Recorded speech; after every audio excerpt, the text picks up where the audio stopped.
Sziasztok!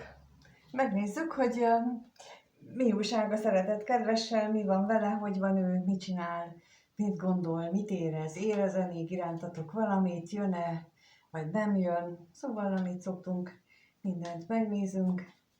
Emlékeztetlek benneteket, hogy a jövő héten 11-én lesz a személyes találkozó. A leírásban és az első kommentben is megtaláljátok a regisztrációs linket, és mindenféle részletet róla, úgyhogy az nagyon jó lesz, mert hogy most arról lesz a szó, arról beszélünk majd, hogy mivel tévesztjük meg saját magunkat, mi az, amit tulajdonképpen nagyon ügyesen csinálunk, hogyha nem akarunk valamit meglátni a saját életünkben, és persze ezt nem tudatosan tesszük, viszont nagyon is hatással van az életünkre, úgyhogy most ez lesz a téma. Szeretettel várok mindenkit, mint mondtam, ott a leírásban van, úgyhogy gyertek! És most akkor elkezdjük a mait. Elkezdjük azt, hogy mi újság ezzel a szeretett személlyel. Mi van vele, mit lehet róla tudni. Mit lehet róla tudni?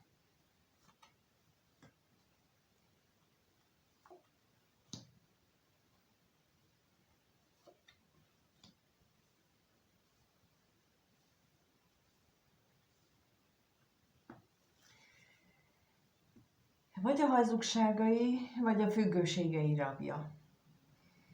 Bár úgy tűnik, hogy kommunikációban egészen mást kommunikál, vagy gondolatban már egészen másképp éli ezt meg. Lehet, hogy ő próbálja magával elhitetni, hogy ez már nem igaz, de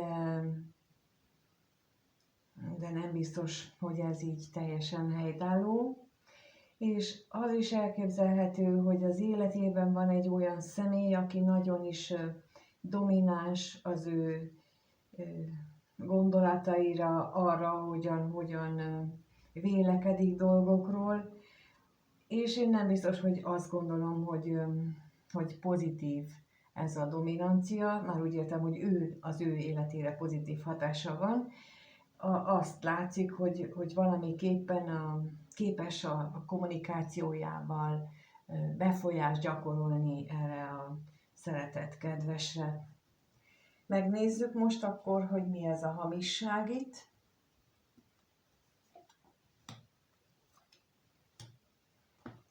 Mit tudható meg erről?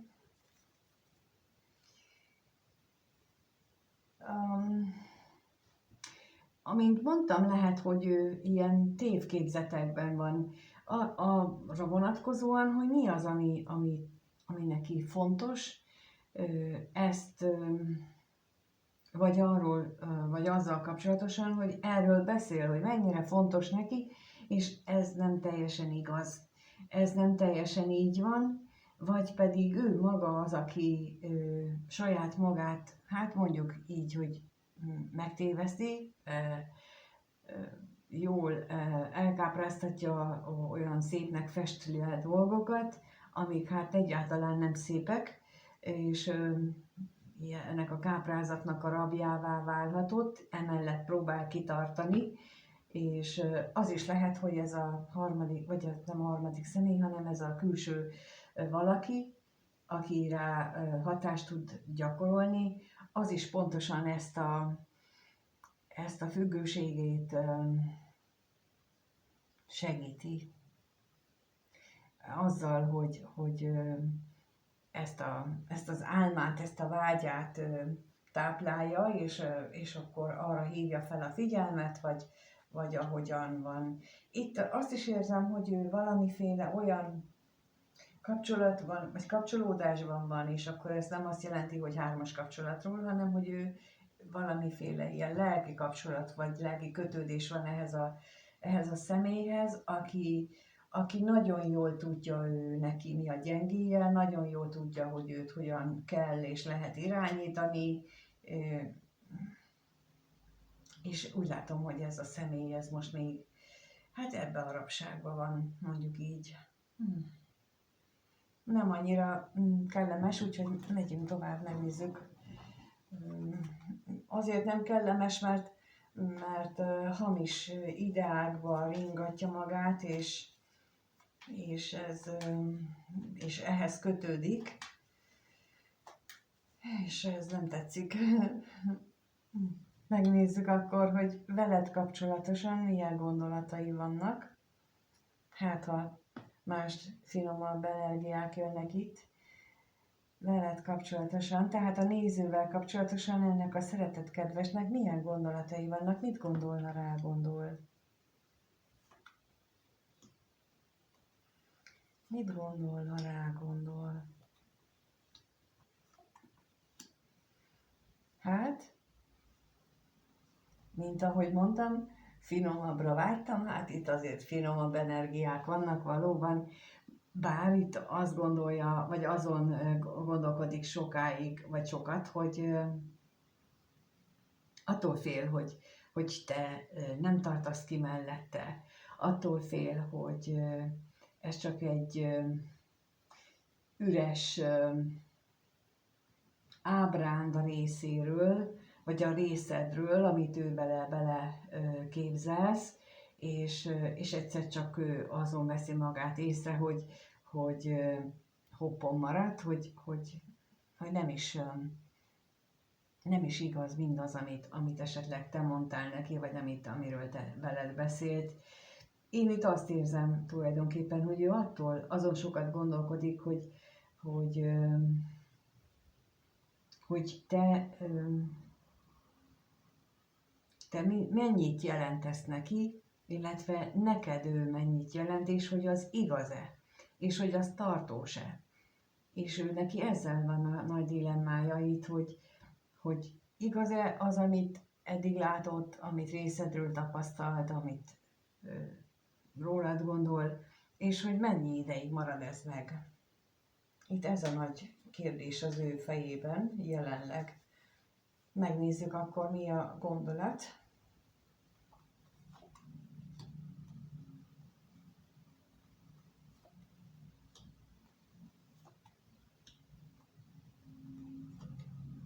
Hát a problémája leginkább azzal van, hogy ő betegesen ragaszkodik azokhoz a dolgokhoz, amit ő magától hozott a családi mintájából, és ragaszkodik ahhoz, és nem tud attól elszakadni, és nem tudja azokat lerakni, és ezeket a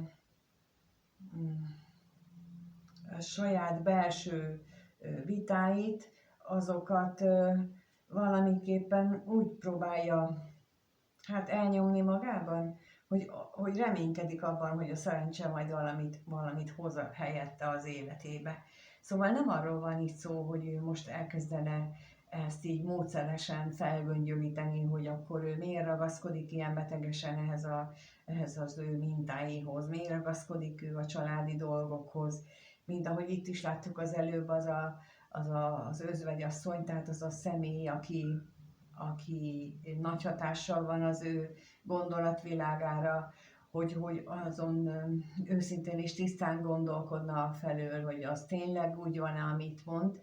Nem, ez csak úgy gondolja, hogy valamiképpen érzi, hogy ez nem teljesen őszinte és tiszta, emiatt aztán vannak is belső harcai, de nem úgy oldja meg, hogy ezt ő végig gondolja és beismeri, hanem úgy oldja meg, hogy várja a jó szerencsét, hogy akkor majd megoldódik.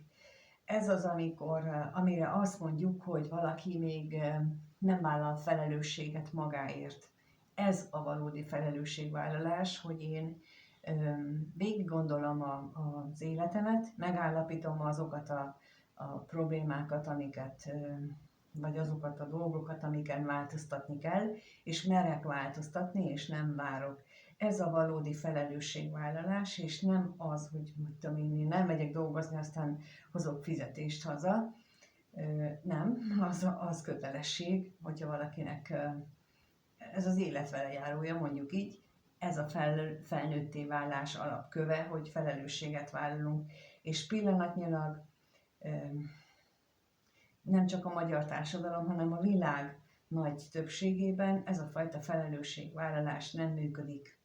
Mindenki másra mutogat, mindenki mástól várja a dolgokat is, és senki nem mer így beleállni ezekbe a dolgokba, ezért vannak a párkapcsolati problémák is, mert hogy általában a párok sem ilyen felelősségvállaló, nem mernek leülni nyíltan megbeszélni a dolgokat, nem merik nyíltan elmondani a gondolataikat, hát ha vannak egyáltalán, mert hogyha még csak nincsenek is, az is gyakran előfordul, hogy csak odáig jut, hogy ha nem történik meg valami, akkor másokat hibáztatunk, akkor más a felelős, akkor másban keressük a hibát.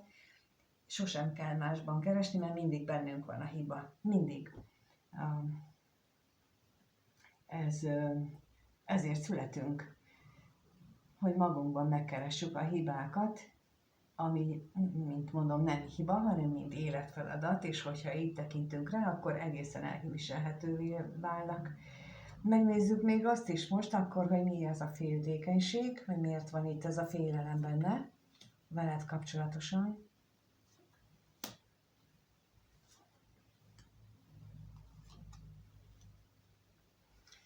Hát, ugye, mint ahogy az előbb mondtam, fél attól, hogy vannak-e neked tiszta érzéseid. Fél attól, hogy ezek az érzések mennyire stabilak. Fél attól, hogy valaki nehogy lecsapjon az ő kezéről téged. Fél attól, hogy ő neki az érzései azok megmaradnak. És amennyire fél, annyira reméli is, hogy megmaradnak azok az érzések, és fél attól is, hogy beszéljen erről egyáltalán, vagy inkább tartsa meg magának, mert nem tudja elképzelni, hogy hogyan hatna rád, hogyha ő erről beszélne, és meg az egyéb dolgairól is. Úgyhogy itt ő ilyen nagyon nehéz, hát mondom így, és ezek a félelmek is ebből erednek, amit az előbb mondtam, hogy ő nem képes felelősségvállalásra, ő nem képes arra, hogy ilyen módon felnőttként viselkedjen, és bizony, aki másra mutogat, az mindenki még nem elég felnőtt. Ezt így konkrétan kimerem jelenteni, mert amikor a másiktól várjuk az életünk megoldását, akkor mi úgy viselkedünk, mint egy kisgyermek. Már ő is az anyukát, meg az apukát, majd ő megveszi a ruhámat, meg megveszi a fagyimat, meg megveszi a mindent is, és ha megnézzük, akkor bizony a fiatal felnőttek zöme így van, és itt a szülőknek a felelőssége is bejátszik ebbe. És akkor várjuk, hogy akkor jöjjön egy ilyen felnőtt, felelősségvállaló, nagyon markáns társ, hogyha egyébként meg hát így több generáción keresztül ezek nem kell csinálnod semmit, majd mi megoldjuk helyetted, ezek a negatív, nem előrevívő dolgok szabadultak el, mondjuk így korlátlanul. Tehát itt ezekből ered az, hogy valaki nem tudja felvállalni a felelősséget, nem tud döntést hozni, mert nem tanulta meg, amikor gyerekként kellett volna, és felnőttként iszonyú nehéz ezt megtanulni. Felnőttként iszonyú nehéz azt elfogadni, hogy én úgy is szerethető vagyok, hogyha nem teszek a világon semmit. Viszont, ha nem teszek a világon semmit, akkor azt szóvá fogják tenni, és nem azért, mert hogy nem vagyok szerethető, hanem azért, mert az a kötelességem. És itt ez, ami nem lesz tisztázva gyerekkorban, és ez az, ami miatt nem alakul ki ez a felnőtti felelősségtudatos gondolkodás. Ez az ő problémája pillanatnyilag, és emiatt fél, hogy te elhagyod, és emiatt van benne minden olyan dolog, hogy amit próbál a te nyakadba varni, mondjuk így. Na nézzük akkor, hogy milyen érzései vannak ennek a szeretett kedvesnek a nézővel kapcsolatosan, mit érez iránta, mit érez. mit érez iránta.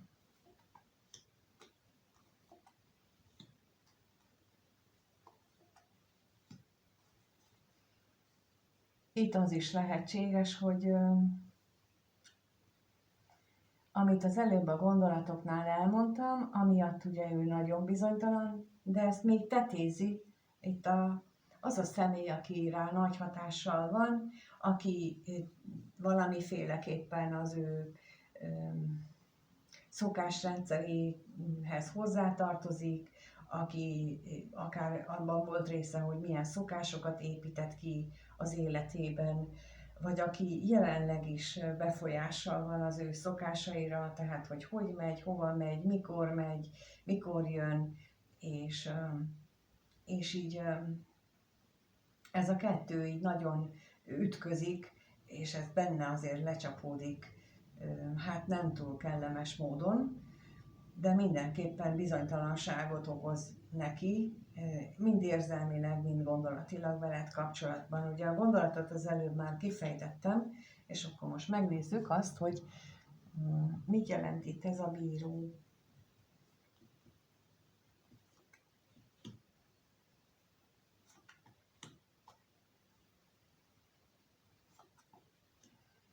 Hát, azért ilyen nagyon bizonytalan, mert hatalmas változásra volna szükség ahhoz, hogy az ő reményei, az ő vágyai azok úgy valósuljanak meg, ahogyan azt ő elképzelte, és olyan stabil is maradjon, ahogyan azt ő elképzelte. Tehát így neki kellene, itt megint az jön ki, hogy az érzéseit is ez befolyásolja, hogy nem meri a gondolatainak az eredményét megvalósítani. Egyelőre, inkább így mondom, egyelőre nem meri, mert még nem tart itt. Megnézzük ezt az özvegyasszonyt, milyen szerepe van neki itt, mi az, amit ő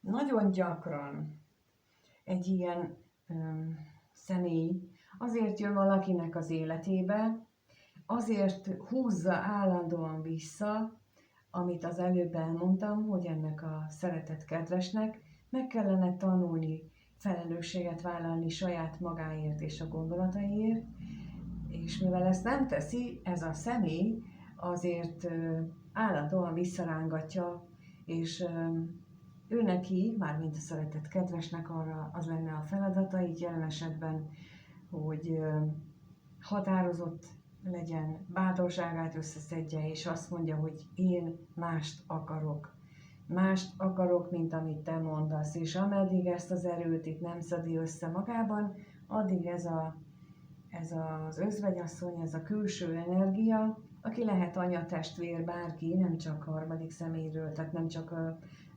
párkapcsolatról gondolok, itt akárki lehet, barát, barátnő, testvér, tényleg akárki, nagynéni, addig ők állandóan belekergetik őt egy olyan szituációba, ahol egyre inkább leterheli őt agyilag, érzelmileg a helyzet, hogy oldja már meg a feladatát, mert hogy ez is egy karmikus életfeladat, amivel ő neki például meg kell küzdenie, de hogyha te válsz erre a személyre, akkor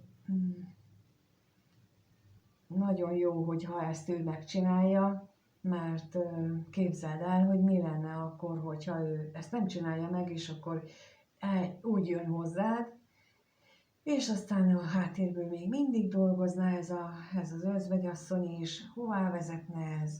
Hát ezt érdemes végig gondolni, úgyhogy nagyon fontos, hogy ő úgy jöjjön majd, amikor már képes ezen túllendülni, és most még ezen dolgozik. Hát elég nagy meccs ez, mindenképpen azt mutatja itt a lap. No, megnézzük, hogy akkor mire számíthat a néző a következő néhány napban, egy hétben, ettől a szeretett kedvestől, mire számíthat a néző, ettől a szeretett kedvestől a következő néhány napban, egy hétben.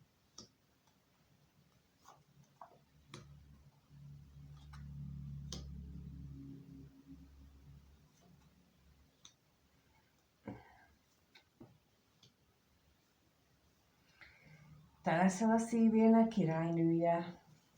Te leszel az, akire így gondol, akivel kapcsolatosan így érez, mert lehetséges, hogy valamiféle kötelékről sikerül neki, hát nem azt mondom, hogy lemondani, mert nem hiszem, hogy ilyen rövid idő alatt ezt meg tudja oldani, de minden esetre, ugye, amit az előbb mondtam, hogy az az özvegyasszony, az a személy, aki őt belekergeti újra és újra abba a szituációba, neki az a feladata, hogy őt addig bosszantsa, addig spanolja, addig húzza fölfelé, ameddig ő megelégeli a dolgot, és azt mondja, hogy elég. Ezt a köteléket én elbontom, én nem bírom tovább, én nem akarom. És ehhez él, mint egy lelki támaszt adott te neki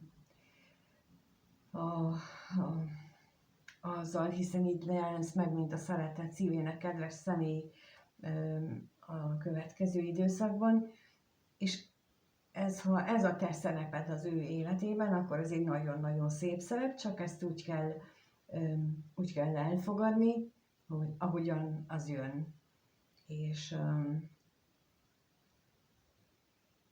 És ezt is belekalkulálva, amit eddig mondtam, hogy ő neki bizony, akár lehetsz te is az olyan funkcióban ebben a kapcsolatban, hogy te neked ezt a lelki, érzelmi támogatást kell, érzelmi csábítást kell adni, ahhoz, hogy neki nőjön a bátorsága, befejezni azt a másik viselkedési stílus, módot, amiről korábban már beszéltem.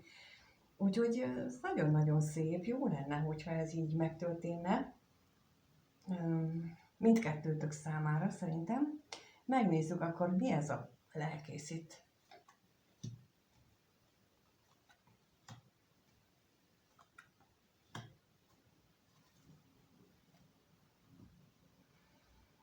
Olyan mértékben történhet meg nála ez a lelki kiüresedés, amikor már nem ad stabilizációt az otthon kényelme, az anyagi bőség. Tehát amikor ez az, amit az előbb mondtam, hogy ő neki el kell jutni arra a szintre, hogy ő csomó mindenről hajlandó lemondani azért, hogy ő végre nyugalmat és békességet találjon. És ezt, ha te vagy az, aki őt ebben pozitívan támogatod lelkileg, akkor az így nagyon-nagyon szép energiát mutat, és ráadásul ez összhangban van az égi akarattal is, úgyhogy plusz támogatásra is lehet, ő plusz támogatásra is számíthat. Megnézzük itt a halált.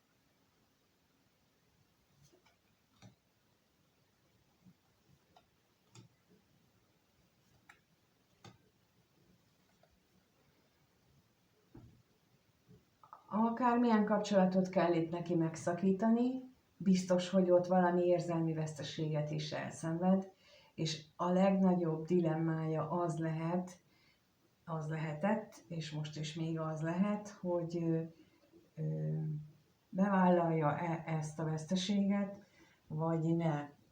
El tudja elviselni azt a veszteséget, vagy nem. Ugye nagyon is ez befolyásol bennünket, hogy az érzelmi veszteségeket nem tudjuk elviselni, és ő neki is ez a legnagyobb problémája. Úgyhogy hát itt arra esély adódik, hogy a következő néhány napban, egy hétben ezt ő mérlegelje magában, és talán pozitív döntést hoz ezen a téren. Minden esetre nagyon-nagyon szép, amilyen időszak, egy nagyon-nagyon szép időszak vár rá, és rád is. mert valahogy ezt te biztosan fogod érezni, még akkor is, hogyha nem biztos, hogy lesz találkozás, de az, hogy ő ilyen felszabadító energiákat él meg, azt át tudja adni a másiknak. Köszönöm, hogy itt voltatok, és megnéztétek, és köszönöm a lájkot, a feliratkozást, ha még nem vagy feliratkozva, a kommenteket, és emlékeztetlek benneteket akkor, hogy személyes meg egyéni kirakás ügyében is tudtok keresni az elérhetőségen. Az első kommentben megtaláljátok azt is egyetemben a személyes találkozással, úgyhogy ott mindent megtaláltok, meg a leírásban is persze, meg ott még egy csomó mindent, hogy hogyan tudjátok kifejezni a dolgokat, úgyhogy köszönöm, hogy itt vagytok, és mindenkinek minden jót kívánok, amíg nem találkozunk. Sziasztok!